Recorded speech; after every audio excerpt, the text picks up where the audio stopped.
AIIMS नई दिल्ली व सफदरजंग नई दिल्ली के सीनियर डॉक्टर अब आपके शहर सिवान में डॉक्टर उमेश, नवजात एवं शिशु रोग विशेषज्ञ, चिकित्सा पदाधिकारी, सदर हॉस्पिटल सिवान। डॉक्टर उमेश जो आपके बच्चों का कर रहे कुशल व बेहतरीन इलाज। सुशीला देवी हॉस्पिटल, डॉक्टर उर्मिला अखौरी के सामने, hospital road Siwan. Mobile number 9199720654 और 7250722154। और मैं चाहूंगा डॉक्टर राजीव दास सर इन्हें स्मृति चिन्ह देकर सम्मानित करेंगे। इस वक्त ईएनटी सर डॉक्टर एनी साला, जैक सनातन सीनियर सदस्य सर भाजपा के डॉक्टर सनातन चंद्रा पवार की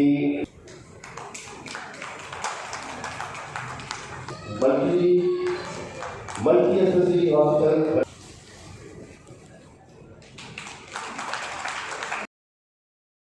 उन्होंने साहित्यिक जीवन में लगाया और उनका नाम है दीप नारायण शर्मा।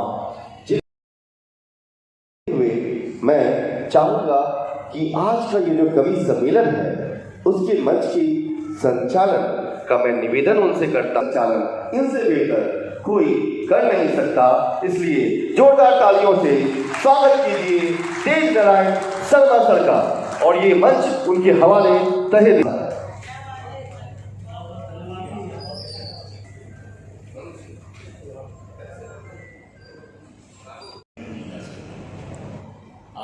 डेमोक्रेसी में बैठे हैं हमारे कई मुस्लिम मेरे बहुत प्यारे दोस्त वैभव श्रीवास्तव, ये गौरव की मेहनत है कि ये पूरे अंचल में एक कार्यक्रम आप लोगों के बीच में प्रतिवर्ष लेके आते हैं। ये जो 3 तस्वीरें आप देख रहे हैं ये महज तस्वीरें नहीं हैं, ये वक्त के शिलालेख हैं।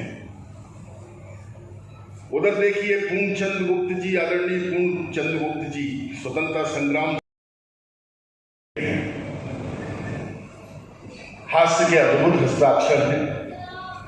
जैसा कि हमारे जज साहब ने कहा था कि हमारे माननीय चतुर्वेदी जी उत्तर प्रदेश से हैं और वो इसलिए भी आए हैं, उन्होंने बताया कि बाकी कभी उत्तर प्रदेश से आए हैं, तो अपने प्रदेश के नाते सुनने का जो लोभ आप लेके आए हो जज साहब, तो मैं आपको विश्वास दिलाता हूँ, आप तो हम सभी लोगों को यूपी के ही मानिए और सबको ही सुन के जाइए। ऐसा नहीं कि उत्तर प्रदेश के वाले को सुन के अगर आप चले जाए, आई समझे। मैं तो सच बता रहा हूँ, ऐसा नहीं है जज साहब। मैं असल में क्या है, मेरे साथ तो विसंगति ये होती है। अभी मैं 15-20 दिन पहले सूरत के एक कवि सम्मेलन में था, सामने ऐसे ही पूरे जजों की लॉबी बैठी हुई थी।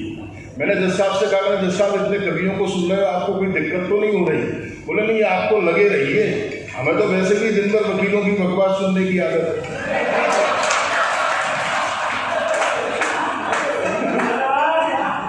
लेकिन मैं आपको विश्वास दिलाता हूँ ये सब कवि बहुत ही अच्छे हैं, रसज्ञ हैं, आपको आनंद देंगे। या यूं मान लो कि इतनी लोकप्रिय हो गई तो मैंने लालच में उसे पुत्री बना दिया। लेकिन कविता तुम्हारी किसी परिचय की मोहताज नहीं है। इन दिनों हिंदुस्तान में कोई ब्रांडेड कवियत्री है।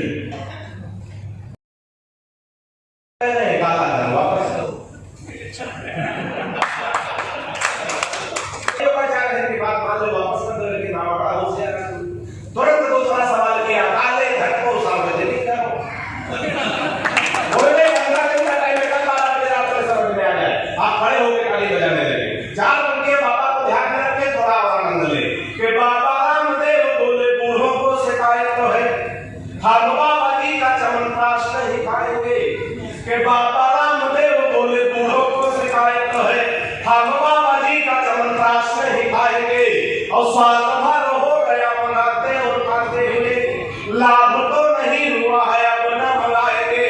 कि मैंने कहा बाबा एक बदलाव कर दे, हमारे सदागर बाबा के लिए उचित बैठ जाए तो दोनों हाथ उठा के तालियों का महोत्सव करना पड़ेगा। कि मैंने कहा बाबा एक बदलाव कर दे, वही तुम्हें फिर दौड़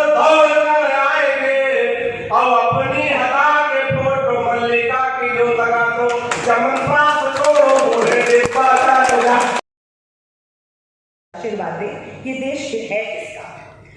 पृथक हर धर्म होता है, पृथक परिवेश होता है, पृथक हर धर्म होता है, पृथक परिवेश होता है, पृथकता में रहे मिलजुल के यह संदेश होता है। जहां रहते हो हिंदू और मुस्लिम सिख ईसाई, जो समझे देश को अपना उसी का देश होता है।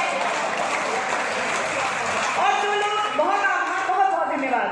और जो लोग अब तक ये बात न समझे हो, उनको कविता तिवारी आपकी बेटी कुछ कहना चाहती हैं। कोई जर्रा नहीं ऐसा जहां पर रब नहीं होता, कोई जर्रा नहीं ऐसा जहां पर रब नहीं होता। लड़ाई वे ही करते हैं जिन्हें मतलब नहीं होता, लड़ाई वे ही करते हैं जिन्हें मतलब नहीं होता। ओ मंदिर और मस्जिद के लिए दीवानगी पालो, वतन से बढ़ के दुनिया में कोई मजहब नहीं होता। एक गीत आप तक पहुंचाने का मन बनाकर आई हूं, और वो गीत मुझे ऐसा लगता है कि इसलिए भी आवश्यक है क्योंकि मेरे लिए मेरे जीवन में यदि सर्वाधिक कोई गौरव के क्षण रहे होंगे, उन गर्व के क्षणों को यदि मैं आपसे साझा करूं तो आपकी तालियां मेरे सौभाग्य की श्री वृद्धि करेंगी। मेरे जीवन का सबसे गौरवशाली क्षण वो था जब इस देश में एकमात्र कवित्री होने का सौभाग्य प्राप्त हुआ मुझे, जिसे बजरंगबली ने 22 जनवरी को प्राण प्रतिष्ठा समारोह में सम्मिलित होने का सौभाग्य मेरे झोली में आया। तो मुझे लगा कि मेरे जीवन का भाग्योदय हुआ है। लेकिन एक बात जरूर रेखांकित करना चाहती हूँ, प्राण प्रतिष्ठा और राम की प्राणों में प्रतिष्ठा में अंतर होता है। मैं प्राणों में प्रतिष्ठा करना चाहती हूँ। एक बंद आप तक पहुँचा रही हूँ। राम का मंदिर और राम राज्य तक का सफर थोड़ा लंबा है, उसे भी तय करना हमें चाहिए। मैं पंक्तियां समर्पित कर रही हूँ। मर्यादा का मान बढ़ाने क्यों आवश्यक है ऐसा? मर्यादा का मान बढ़ाने, शुचिता जन जन तक पहुँचाने, अहंकार को धूल चटाने, आदर्शों का पाठ पढ़ाने, ज्ञानी बुनकर ताने बाने, बिखरी मानवता अपनाने, दीन दुखी की लाज बचाने, करने होंगे सफल बहाने। सुन लो भारत भाग्य विधाता, लखन लाल के अग्रज भ्राता, रवि कुलभूषण दशरथ नंदन, सरयू का तट तुम्हें बुलाता। दावानल फिर सैन्य बनाकर जोड़ रहा है कुत्सित नाता, उनके यही कृत्य देख कर चीख रही है भारत।